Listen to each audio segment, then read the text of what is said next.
Lídia, senhora, pedindo que Deus nos abençoe.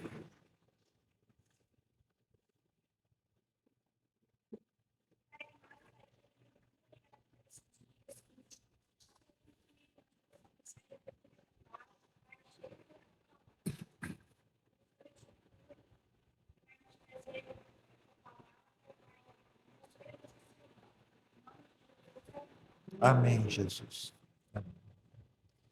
Irmãos, hoje nós vamos entrar em 1 João, capítulo 2, e a pregação vai ser nos versos 1 e 2. E esses versos são versos, entre aspas, arminianos, né? Os arminianos gostam muito de citar esses dois versos, principalmente o verso 2, para dizer que a teologia reformada não é correta, não é bíblica. E diz aí o texto: meus filhinhos, estas coisas vos escrevo para que não pequeis. E se alguém pecar, temos um advogado para com o Pai, Jesus Cristo, o justo.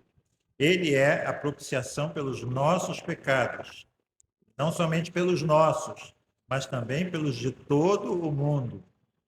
Outras versões dizem o mundo inteiro, né? Então, aqui a gente tem duas palavras. A palavra todo, que tá, em alguns textos pode dizer todos, né? Jesus morreu por todos, e a palavra mundo, né? Então, sempre é bom a gente recordar, né? O que é o significado dessas duas palavras na Bíblia, tanto todos quanto a palavra muitos, né? Então, vamos abrir aí, vamos fazer uma maratona na Bíblia. Abram aí em João 1:10. Por favor, quem achar primeiro pode ler. João, capítulo 1, verso 10. Estava no mundo, e o mundo foi feito por ele, e o mundo não o conheceu. Isso. O mundo não o conheceu. O mundo não o conheceu. O mundo aí significa a totalidade das pessoas? Significa todas as pessoas, sem exceção?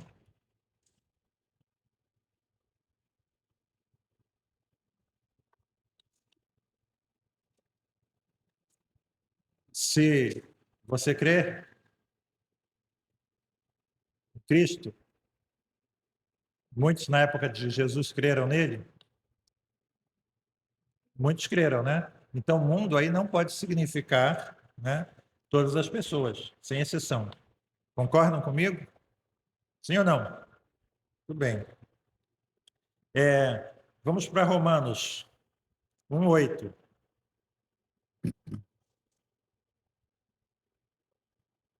Romanos 1:8.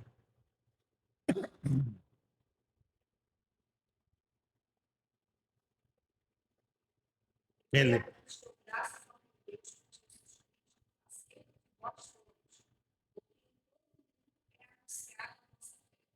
Em todo mundo é anunciada a fé da Igreja de Roma. Mas mesmo naquela época em que Paulo escreveu, será que todo mundo significa todas as pessoas conheciam a fé da Igreja de Roma? Não, né? Então todo mundo não pode significar todas as pessoas sem exceção. Colossenses 1:6.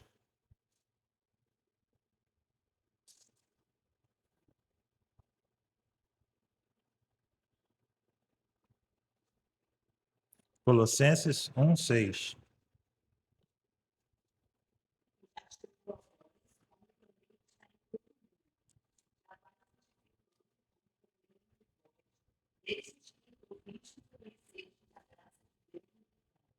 Bem, obrigado. Paulo está falando do evangelho que chegou à igreja de Colossos e também todo mundo. Mas todo mundo aí significa todas as pessoas sem exceção?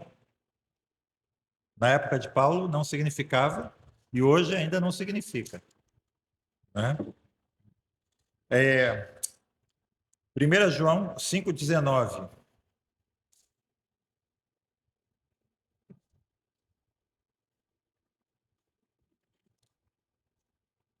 1 João 5:19. Sabemos que somos Deus. Todo mundo está no maligno. Todo mundo aí significa todas as pessoas, sem exceção?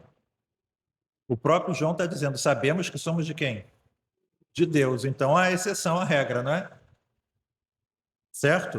O mundo inteiro aí não pode significar o todo mundo, não pode significar todas as pessoas, sem exceção. Até agora, todo mundo entendendo? Todo mundo entendendo? Hã? Não. Eu acho que basta. Eu acho que já basta para a gente entender, né, que mundo, na realidade, a gente vê isso sempre, tem 7 significados na Bíblia Sagrada. Então, agora eu vou pegar aqui classe novos membros. Primeira, Edna, por favor, Efésios 1:4. Leia aí, por favor, o texto. Quem eu pedi para ler? Edna. Tem mais de uma Edna aqui? Não, né? Muito bem. Como também nos elegeu nele antes da fundação do mundo, para que fôssemos santos e irrepreensíveis diante dele em amor. Isso. Deus nos elegeu nele antes da fundação do mundo. O que é Edna? O que significa mundo aí?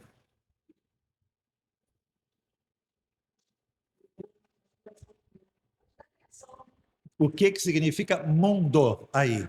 Mundo. Ele nos elegeu nele antes da criação do mundo. Ele nos elegeu nele antes da nossa criação. É isso?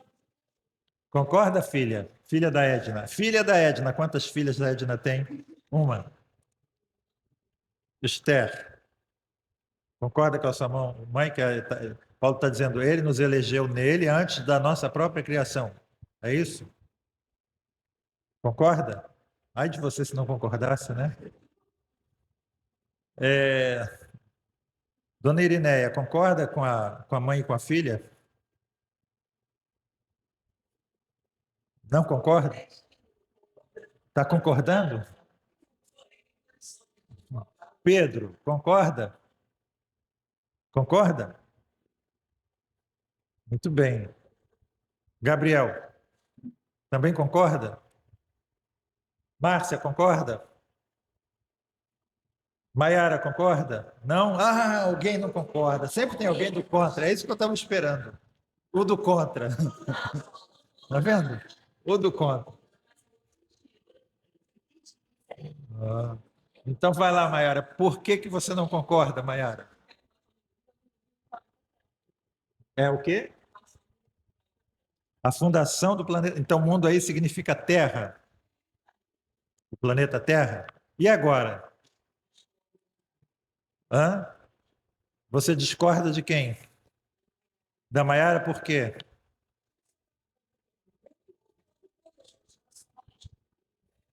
Ah, então outra palavra. Qual é a palavra? Universo. Universo. Né? Amavas-me, Senhor, ainda cintilante, a luz não irromper ao mando Criador, nem ainda o sol surgir altivo no levante. Né? Meu Deus, que antigo amor. Ou seja, antes que o sol, a lua, as estrelas, os planetas fossem criados, Deus nos havia elegido nele.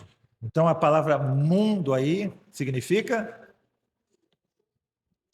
universo. Universo, fala. Cosmos. Se a gente soubesse grego, né? De certa forma ia ficar fácil. Às vezes a palavra mundo está lá, oikomene. Né? Muito bem. Agora, filha, Estherzinha, Salmo 98, 7. Essa é fácil. Hoje é dia de sabatina, de dominguina.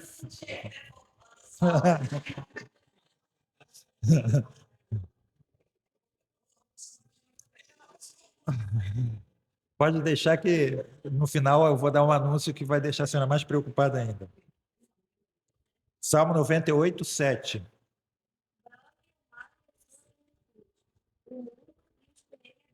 que significa mundo aí? Hã? O planeta Terra, certo? Então, o mundo pode significar, em primeiro lugar, o quê? O universo. Em segundo lugar, pode significar o quê? O planeta Terra. Bem, essa está difícil. Essa aqui eu acho que é difícil. Mas, Pedro, pegar o Pedro, que Pedro tem uma cabeça boa. Romanos 5,12, Pedro. Romanos 5,12.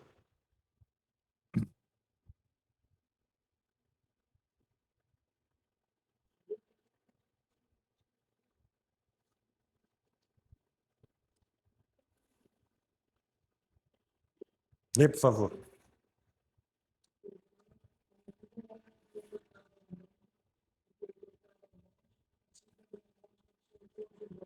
Muito bem. O que significa mundo aí?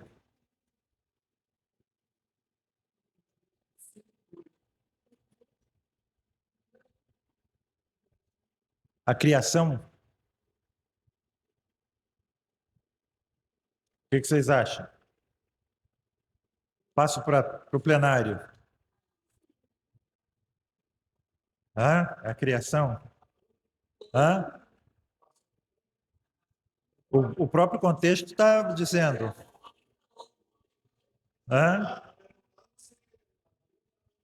Sim, que é a criação. Exatamente. Todos os homens. E homem significa o quê? Homem só sexo masculino? Homem ali é com H maiúsculo, né? Toda a humanidade, certo? A humanidade total, certo? Todos concordam? Estão concordando? Não, é a humanidade, certo? Todos pecaram e carecem da glória de Deus. Estão acompanhando? Estou rápido? Estou devagar? Tá bom ritmo? Dona Irineia? Tá bom? Apocalipse 12:9 é Gabriel. Agora essa é mais difícil ainda.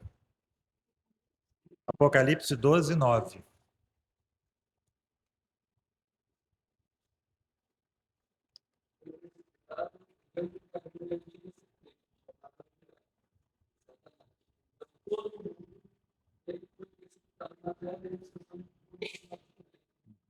Engana todo mundo.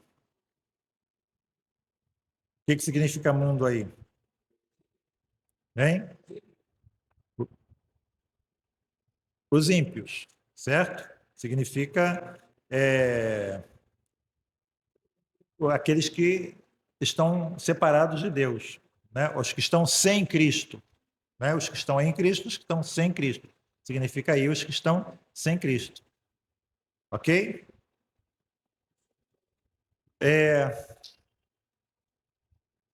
Voltando para Edna. João 12:19. João 12:19.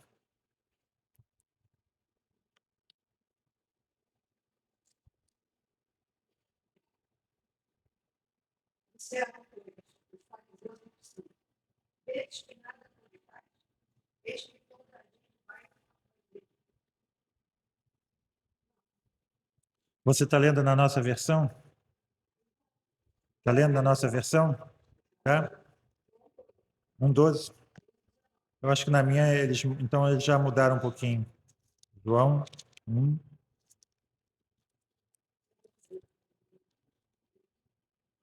Primeiro, deixa eu ver aqui, onde é que está? João 12.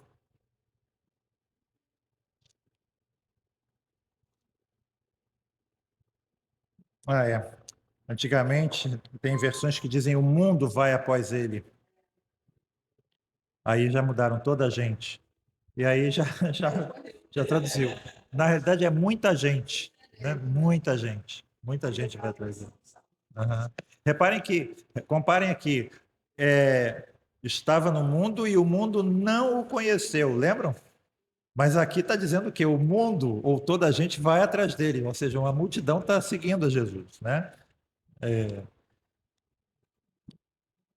Então é muita gente aí, tá? 1 João 2,15.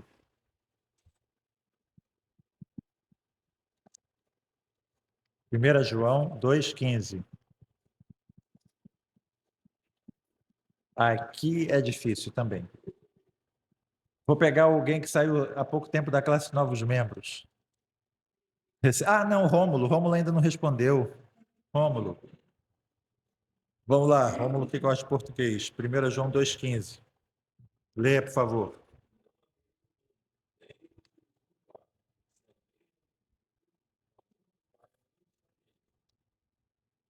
O que significa mundo aí? Significa, olha só, universo? Significa o planeta Terra? Significa a humanidade caída? O que significa então? As práticas mundanas. Está perto. Certo? Hã? As práticas pecaminosas, o pecado. O sistema de influências carnais. Tem uma definição aqui, né? É o conjunto de forças espirituais e humanas que agem contra Deus, o conjunto de forças espirituais e humanas que agem contra Deus e tudo aquilo que é produzido por elas. Ok? Então, reparem, mundo não é universo nem terra. Isso aqui é uma coisa importante, né? Porque tem muita gente que confunde a palavra mundo aqui com a criação. Nome a natureza, nome a praia. Lembra que eu já falei aqui de um rapaz nosso, conhecido da nossa família, que parou de ir à praia? Por quê? Porque a Bíblia diz: não ame o mundo, e a praia está no mundo. Né? Então você não pode amar a praia. Então você não pode amar qualquer outra coisa que esteja no planeta Terra. O mundo é a criação de Deus, nesse caso. Tudo aquilo que Deus criou. Não ame nada que Deus criou. E a gente tem também: Deus amou o mundo. Né? Não ame o mundo, mas Deus amou o mundo. Então a gente tem que ter um simancol, digamos assim, né? Tem que acender uma luzinha de alerta para a gente entender que o mundo não significa somente uma coisa.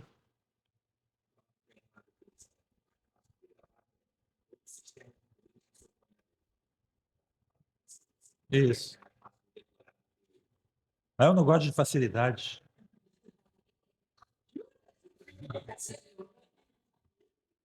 Não é tão difícil. O conjunto de forças espirituais e humanas que agem contra Deus e tudo aquilo que é produzido por ela, viu? A Estherzinha já decorou. Hã? Hã? Aham, sim. Ok? Então, a gente pode ter uma arte mundana, não é? Degenerada, mundana, pecaminosa. A gente pode ter filmes, né? Esculturas, pinturas, performances.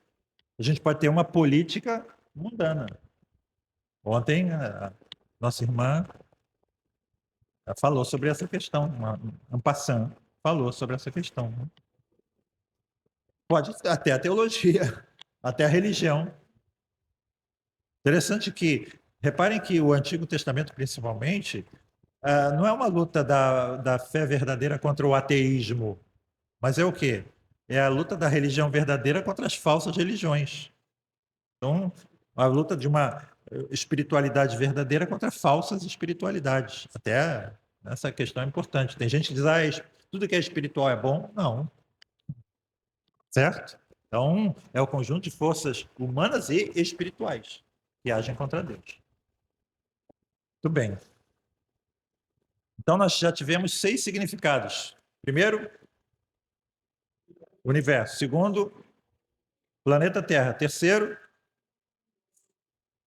toda a humanidade. Criação é o universo, certo? Toda a humanidade. Quarto, a humanidade decaída. Quinto, agora que a gente aprendeu aqui, conjunto, o conjunto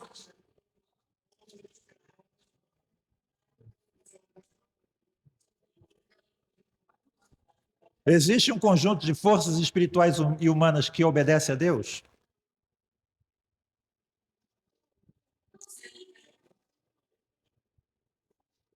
Irmãos, existe um conjunto de forças espirituais e humanas que obedece a Deus? Existe? Sim. E existe um conjunto de forças espirituais e humanas que se opõem a Deus? O que esse conjunto de forças espirituais e humanas que obedece a Deus produz alguma coisa?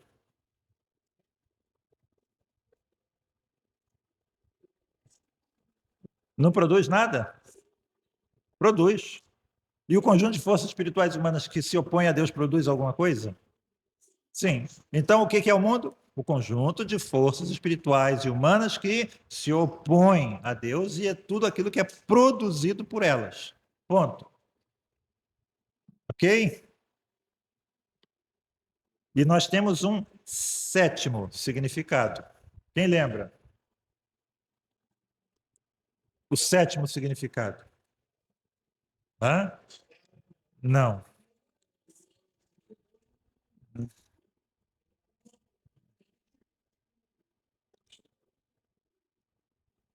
Homens de toda tribo, povo, língua e nação, mas não todos os homens de todos os povos, tribos, línguas e nações. Certo? Hã?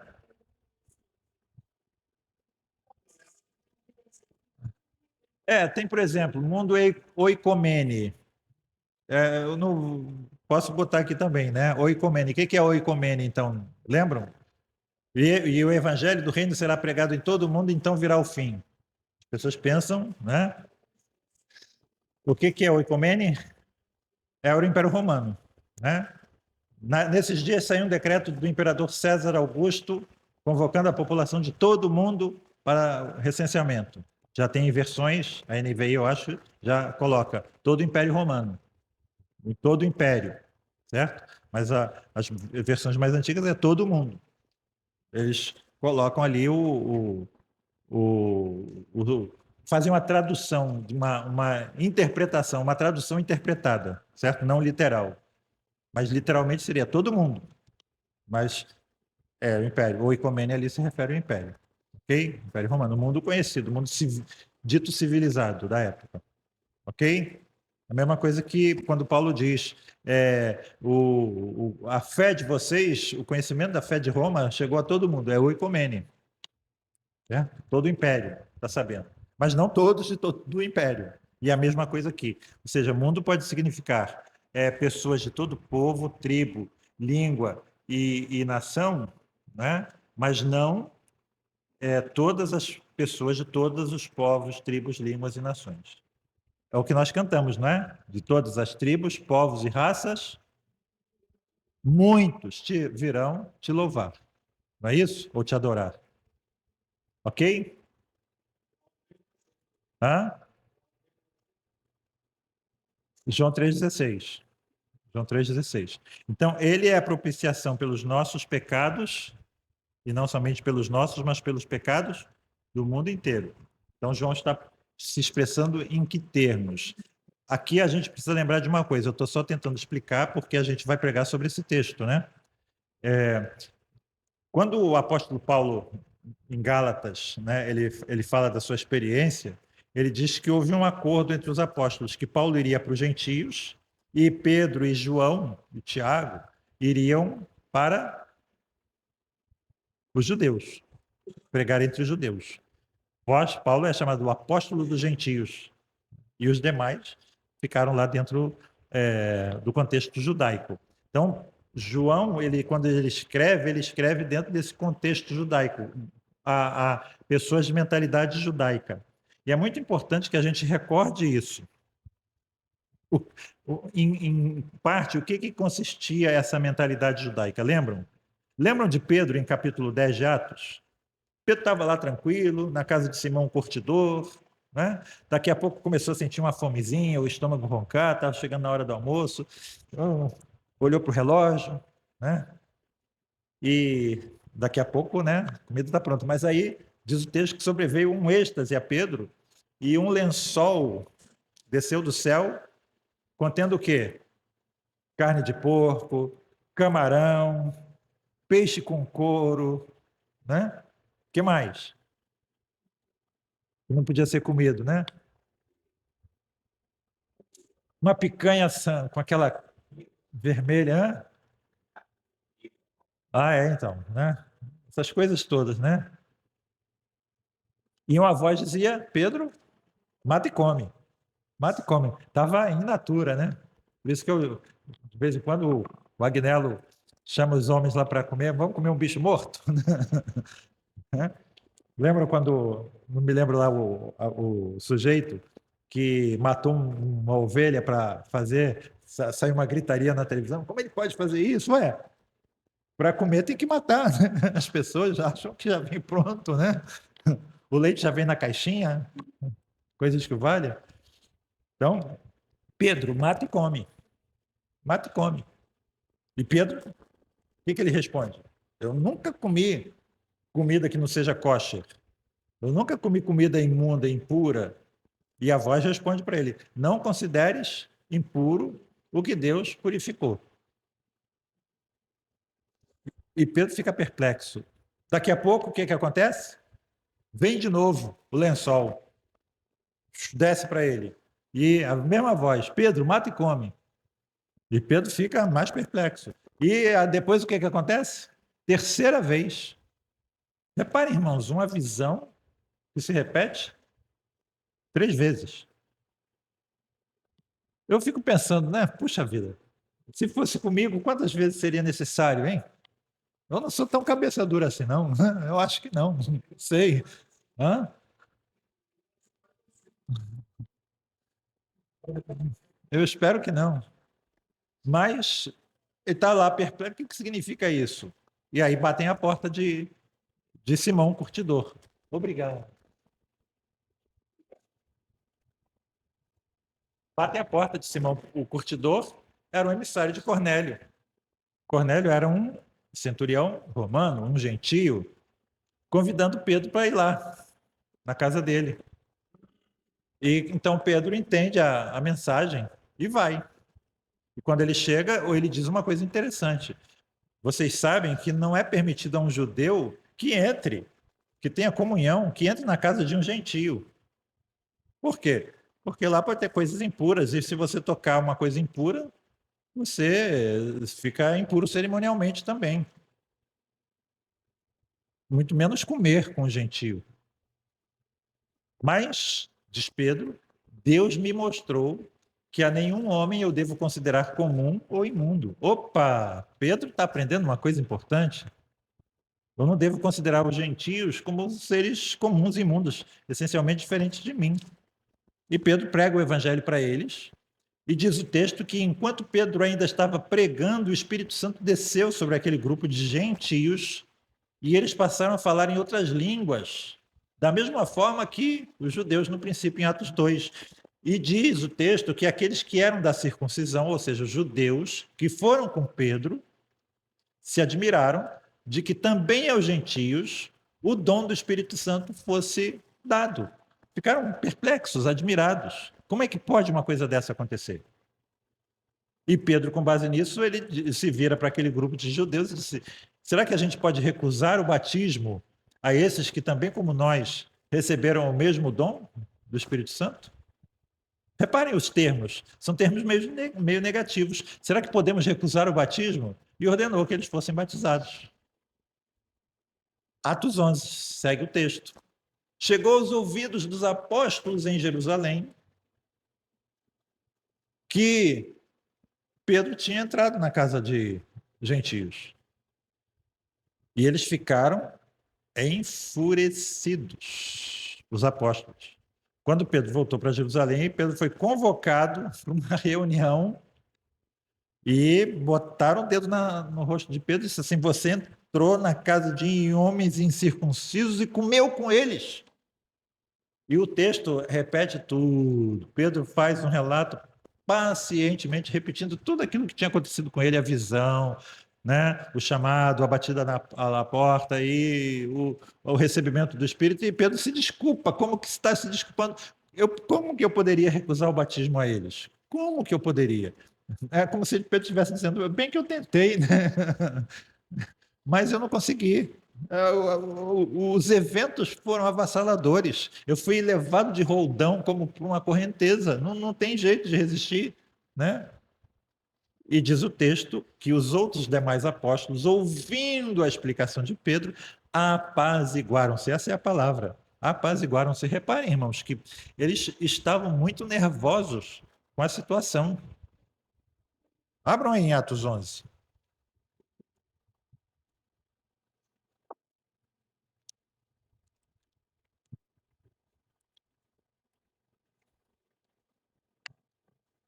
Atos capítulo 11.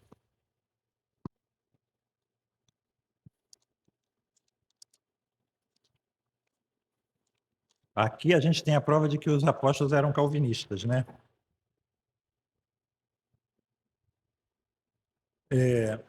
Vejam aí o verso 17, que é a conclusão da defesa de Pedro, né? E a conclusão dos apóstolos. Pedro respondendo: portanto, se Deus lhes deu o mesmo dom que a nós, quando havemos crido no Senhor Jesus Cristo, quem era eu então? Quem era então eu, para que pudesse resistir a Deus? Pararam? Verso 18. E ouvindo estas coisas, apaziguaram-se e glorificaram a Deus, dizendo: na verdade, até os gentios deu Deus o arrependimento para a vida. Viu como eles eram calvinistas? Mas eles eram calvinistas dizendo que só os judeus eram os escolhidos. Só os judeus Deus concedia que a capacidade de eles se arrependerem para ter vida. Mas eles estão dizendo, até os gentios Deus está dando essa capacidade deles se arrependerem para que eles tenham vida. Nós não temos a capacidade, é Deus que dá. Se Deus não der, ninguém vai se arrepender. Entenderam aqui? Reparem, irmãos, então, a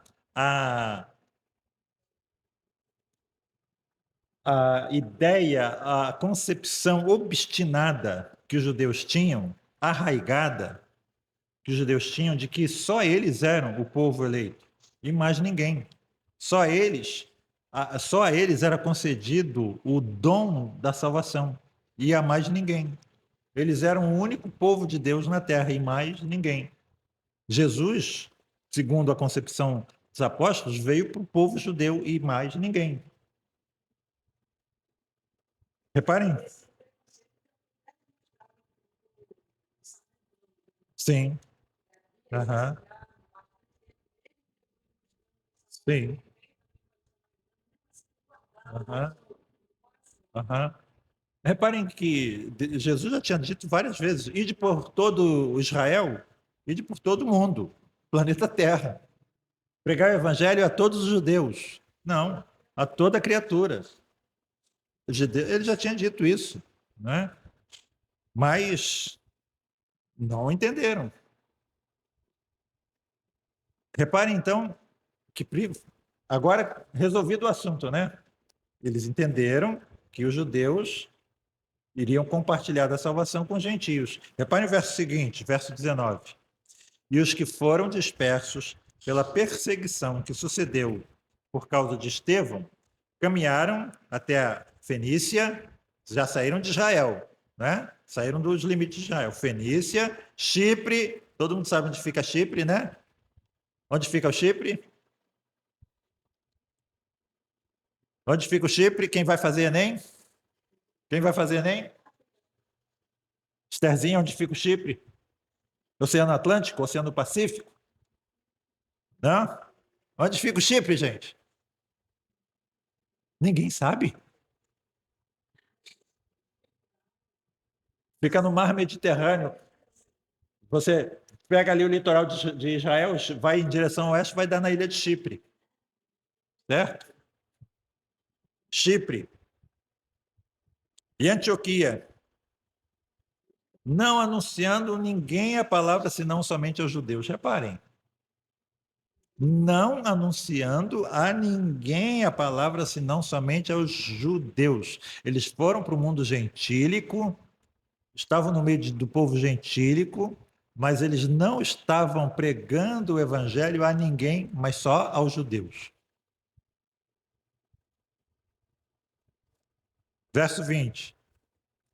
Havia entre eles alguns homens, cíprios, Chipre e sirenenses, os quais, entrando na cidade de Antioquia, falaram aos gregos anunciando o Senhor Jesus. Reparem, algum pessoal revolucionário, né? Meio heterodoxo, mas eles não pregaram só aos judeus, eles começaram ali pela primeira vez pregar aos gregos, aos gentios. E a mão do Senhor era com eles, e um grande número creu e se converteu ao Senhor. Pronto, olha aí. Né? A primeira vez em que um número significativo de gentios começa a entrar na igreja é aqui, em Atos capítulo 11. Todos os capítulos anteriores, quando você vê lá, houve uma murmuração dos gregos contra os hebreus, porque as viúvas dos gregos estavam sendo esquecidas na distribuição diária. Aquilo ali não é aqui o mesmo sentido de grego aqui. Eram judeus que falavam grego, judeus da dispersão, contra os judeus que continuaram lá em Israel e que falavam o aramaico. Essa que é a disputa ali entre os judeus.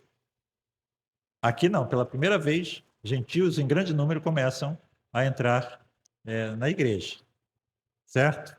Então reparem aqui, só fiz essa digressão para mostrar para vocês, para que vocês percebam a mentalidade arraigada no contexto da época de que somente os judeus podiam se converter, somente os judeus tinham o alcance da salvação era restrito somente aos judeus. Mas eu disse que há várias indicações na Bíblia, né, de que não deveria ser assim, que eles deveriam pensar. O próprio João, ele nos diz isso, abram aí em João capítulo 12. Desculpe, João capítulo 11. João capítulo 11.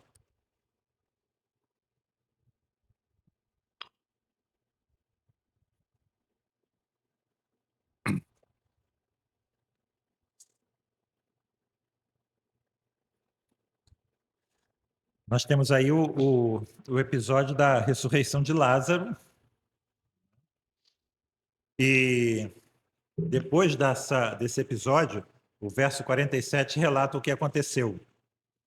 João capítulo 11, verso 47 em diante. Depois, ou seja, depois desse episódio da ressurreição de Lázaro, os principais dos sacerdotes e os fariseus formaram um conselho e diziam: que faremos? Porquanto este homem faz muitos sinais. Se o deixarmos assim, todos crerão nele. E virão os romanos e tirar-nos-ão o nosso lugar e a nação. E Caifás, um deles, que era sumo sacerdote naquele ano, lhes disse: vós nada sabeis, nem considerais, que nos convém que um homem morra pelo povo e que pereça, e que não pereça toda a nação. Reparem que tem um texto aqui, deixa eu ver se eu acho rapidamente. Aqui a gente tem eu acho que um exemplo, eu estava lendo aqui Jó.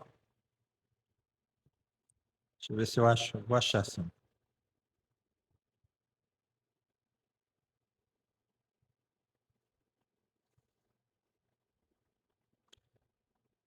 Jó 12 diz assim: com ele, com Deus, está a força e a sabedoria. Seu é o que erra e seu é o que faz errar. Aos seus conselheiros leva despojados e aos juízes faz desvairar. Entenderam? É aquilo que Paulo diz, a operação do erro. Deus está induzindo certas pessoas a tomarem decisões erradas, induzindo certas pessoas a pensarem por um caminho que vai levá-los a conclusões erradas. E é o que está acontecendo aqui. Eles estavam com um temor infundado na realidade. Se nós crermos nele, se o povo judeu crer em Jesus, virão os romanos e vão nos tomar o reino. Por quê? Né? Então a gente vê, às vezes, pessoas como que tomadas por uma governantes, né? Como que tomados por um acesso de loucura e tomando decisões erradas. E às vezes persistindo no erro. Vem de Deus. É o que está acontecendo aqui.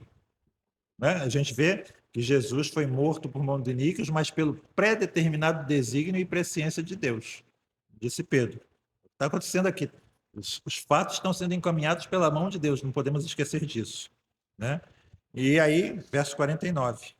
Caifás, um deles, que era sumo sacerdote naquele ano, lhes disse: Vós nada sabeis, nem considerais que nos convém que um homem morra pelo povo e que não pereça toda a nação. Ou seja, entre perecer toda a nação e perecer somente um homem, nos convém que esse homem morra para que a nação não pereça. Até aqui é o texto descritivo.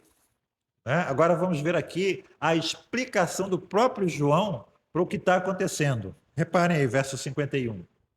Ora, ele não disse isso de si mesmo. Reparem. Ele não disse isso de si mesmo. Não foi ele que está dizendo. Mas sendo sumo sacerdote naquele ano, profetizou, um ímpio profetizando, que Jesus devia morrer pela nação. Que nação? Por Israel. Pelo povo de Israel. Mas veja o verso 52.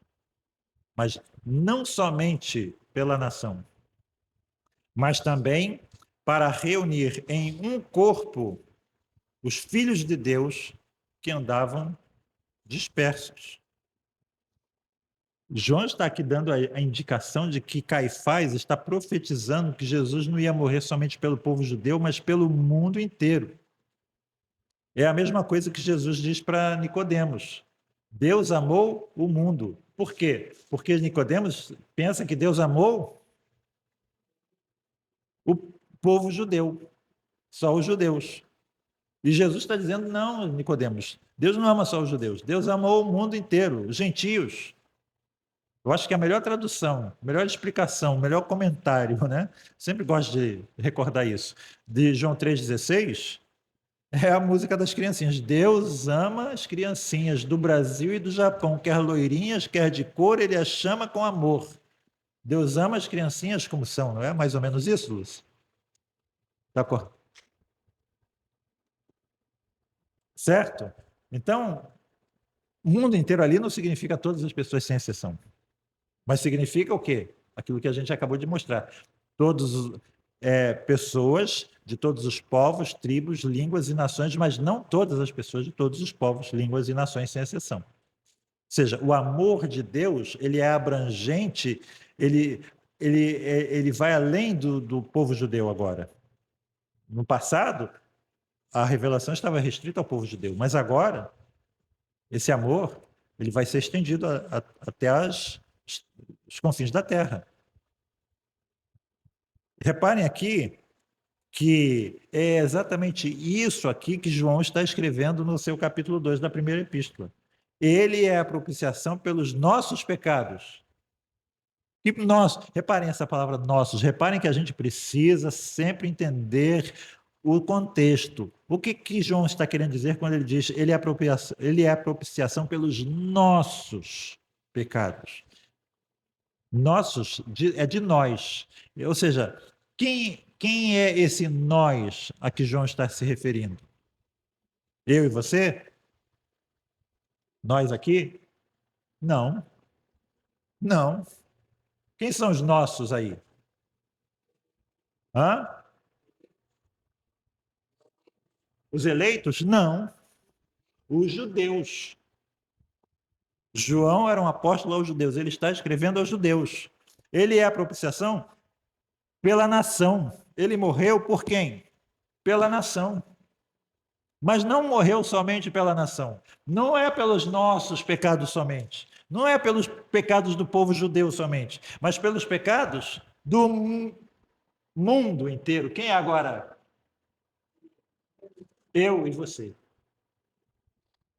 Nós não estamos nos nossos, nós estamos no mundo inteiro. É a mesma coisa que ele morreu, João 11, pela nação. Nós estamos aqui? Não. Mas também para reunir em um corpo os filhos de Deus que andavam dispersos. Estamos aqui? Estamos. Entendem? Então, quando a gente entender aqui, né, literalmente, certo? Estritamente, quando João está escrevendo aqui que ele é a propiciação pelos nossos pecados, a gente tem que entender que é para quem João está escrevendo. Nós não estamos incluídos aí por enquanto, né? Embora a gente saiba que sim, mas estritamente falando, a gente tem que entender que o texto precisa significar para nós o que ele significou para os ouvintes originais. Da mesma forma, né, a gente estava comentando ontem, quando vocês virem o abominável da desolação no lugar santo, entendam. Quando vocês virem, esse vocês, quando virdes, esse vós, se refere a nós? Não. Se refere a eles que estavam vindo lá. Certo? Aqui é a mesma coisa. Ele é a propiciação pelos nossos pecados, e não somente pelos nossos, mas também pelos de todo o mundo. E a melhor explicação está aí, ainda num livro escrito por João, no capítulo 5 do Apocalipse, né? No verso 9, que diz assim: E cantavam um novo cântico, dizendo: Digno és de tomar o livro e de abrir os seus selos, porque foste morto, e com o teu sangue, compraste para Deus homens de toda tribo e língua e povo e nação. Repararam aqui? O sangue de Jesus comprou para o Pai homens de toda tribo, de toda língua, de todos os povos e de todas as nações. Mas não todos os homens de todas as tribos, de todos os povos e de todas as nações. Ok, irmãos? Então, esse versículo de 1 João aqui, que os arminianos gostam de citar, como um versículo que acaba com a doutrina calvinista, da mesma forma como eles citam João 3,16, dizendo, né, que acaba com a doutrina calvinista. Lembrei do nome do nosso irmão velhinho, do nosso irmão idoso, David Hunt. Já ouviram falar dele? Escreveu muitos e muitos livros. Assim, ele é muito bom em outras partes, né? Mas quando chega aqui, ele, infelizmente, tropeça, né? E se esborracha no chão. Ele tem uma mensagem no YouTube onde ele diz: Eu vou mostrar aqui para vocês a pedra, igual o Davi jogou uma pedrinha na testa do gigante, é a pedrinha que Davi jogou na testa do gigante do calvinismo e que vai colocar o calvinismo por terra. Deus amou o mundo. Pronto, acabou, final. Né? Mas a gente precisa entender o contexto judaico no qual isso foi escrito. João está lá no encontro com um fariseu, com um mestre, com um dos principais do Sinédrio, com a mentalidade daquela época. A gente precisa entender a mentalidade. Existe até um ramo da história que é a história das mentalidades. A gente erra quando a gente não entende o contexto, quando a gente não se, digamos assim, às vezes se encharca, se imerge nesse contexto de uma mentalidade que não é mais a nossa. Entenderam aqui, irmãos? Dúvidas. Mais uma vez, irmãos, eu gosto muito do Spurgeon nesse ponto. Às vezes, os opositores da teologia reformada gostam de pegar versículos, não explicar os nossos, digamos assim, né? Mas pegar alguns versículos e colocá-los para brigar com outros. Já viram isso? como os opositores da Bíblia também fazem. Né? Ah, mas aí, olha aí, as contradições. E o Spurgeon, mais ou menos, ele diz assim, é igual na escola, né? Quando tem uma altercação entre dois alunos ou duas alunas, eu te pego lá na saída, não é isso? Aí, o que acontece quando falam isso? Se junta uma turba, uma multidão, para fazer o quê? Para separar os dois. Não, né? Se junta uma multidão para atiçar, para colocar lenha na fogueira, jogar gasolina no fogo, aumentar o ódio, aumentar a ira. E querem ver sangue, né? E reparem os rostos dessas pessoas, a satisfação que elas têm de ver duas pessoas arrancando os cabelos umas das outras, socando uma a outra, tirando sangue uma da outra, brigando uma com a outra.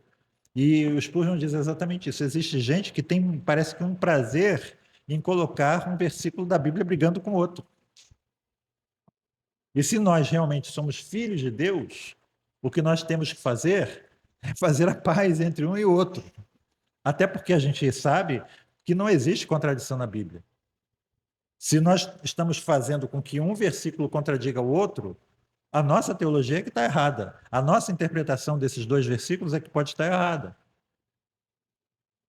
Então, se a gente entender corretamente, nós vamos ver que, de fato, não existe contradição na Escritura Sagrada. Fala.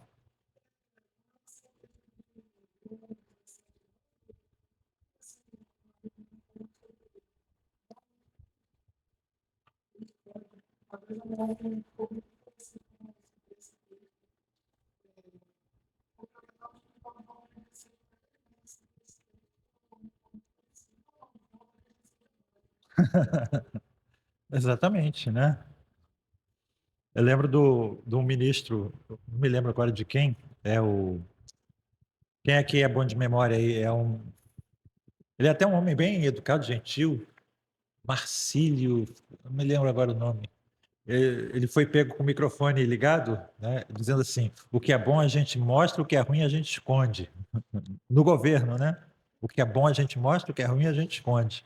É igual que se a gente está falando de coisa ruim do governo, então agora chama de fake news. Pronto, resolvido o assunto. Né? Se é ruim, fake news. É exatamente isso, né? O que me favorece, eu mostro. O que não me favorece, pula, né? Pula aí porque abafa o caso. Então, se a gente quiser ser honesto, a gente tem que olhar para esses versículos que aparentemente contradizem aquilo que a gente está dizendo. Aparentemente contradizem aquilo que a gente está dizendo. Mas se nós formos realmente bons intérpretes da Bíblia, se a gente realmente se debruçar com cuidado sobre o texto, a gente vai ver que são só aparentes contradições, não são reais contradições. Os textos não estão brigando um com o outro. Né?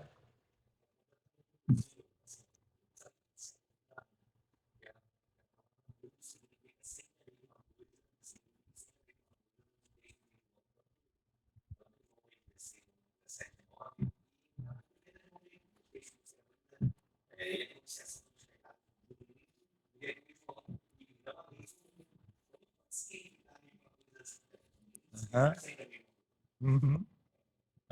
O mesmo João que disse que Deus amou o mundo está nos escrevendo para que a gente não ame o mundo. Uhum. O mundo jaz no maligno. Né? É, é. Uhum. É a nossa limitação, né? A nossa limitação. Amém? Vamos orar. Pai bendito, nós te louvamos porque podemos, com muito vagar, como sempre procuramos fazer, esmiuçar a tua palavra, Senhor Deus, procurar entender nos detalhes aquilo que ela realmente deve significar. E que possamos sempre continuar assim, Senhor, com cuidado, com critério, com vagar, olhando para ela, sabendo que devemos, Senhor Deus, respeitá-la profundamente e nos submeter a ela, porque ela é de fato a tua palavra, a palavra do Senhor, palavra revelada, eterna, suficiente para o nosso ensinamento. E que o Senhor possa nos guardar também no culto que vamos prestar a seguir.